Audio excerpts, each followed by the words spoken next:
In a world where we are constantly trying to recycle and become green, I find that ancient wisdom is also recyclable. Easy for me to say.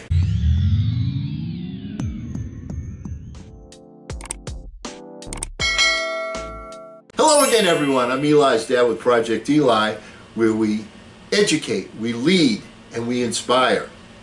And once again, I'm going to go to the vault to take a look at some advice given to us from 6th century BC by the man also known as Aesop. Let's see how we can apply it to today's times. A wagoner was once driving a heavy load along a very muddy way.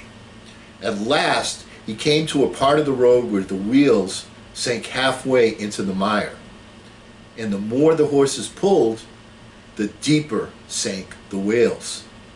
So the wagoner threw down his whip and knelt down and prayed to Hercules the strong.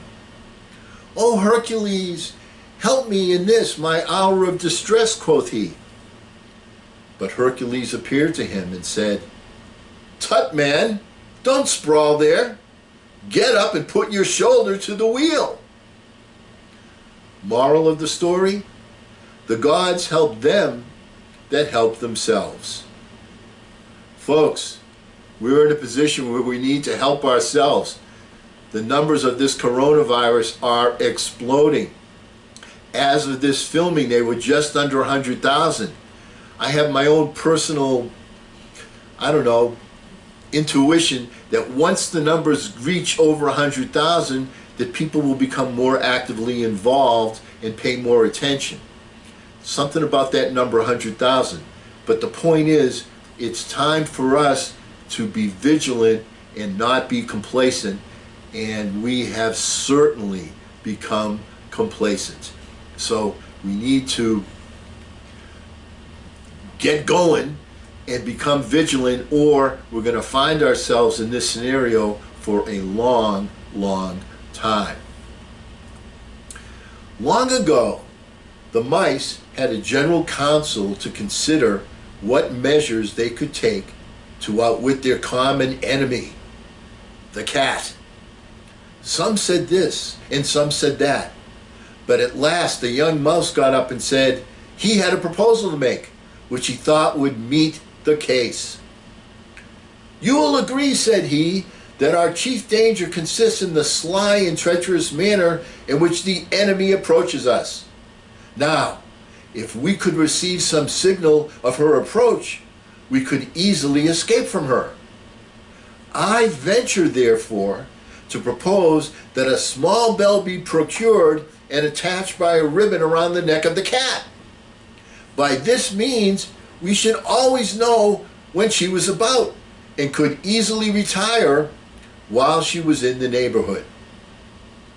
This proposal met with general applause until an old mouse got up and said, "That's all very well, but who is to bell the cat?"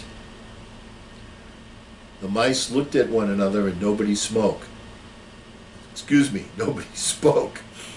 Then the old mouse said, "It's easier to propose impossible remedies." Hey, don't worry, warm weather coming. This thing's going to go away. It's just going to disappear. Can we wake up and fly right? This thing ain't going to disappear, and we need to take steps that are going to make this thing livable so that we can trace it, and we all have to do it together. Which leads me to my third fable. On a summer's day, when the great heat induced a general thirst, a lion and a boar came at the same moment to a small well to drink. They fiercely disputed which of them should drink first, and were soon engaged in the agonies of a mortal combat. On their stopping on a sudden to take breath for the fierce renewal of the strife, they saw some vultures waiting in the distance to feast on the one which should fall first. They at once made up their quarrel, saying, It is better for us to make friends than to become the food of crows or vultures, as will certainly happen if we are disabled. Moral of the story: those who strive are often watched by others who will take advantage of their defeat to benefit themselves. The pertinence of this in today's times: we've just gone through an election. I'm filming this before Election Day, so I don't know who won. By the time you see this, the election will be over. We'll know who our next president is going to be. Let's get rid of all of the old crap that has been taking us and separating us, and let's lock arms and work together. It's the only way that we're going to overcome this enemy, the virus.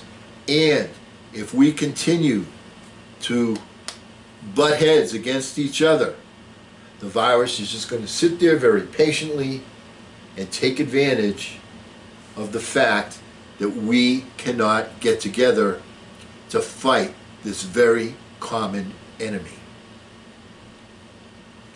Wisdom of the ages.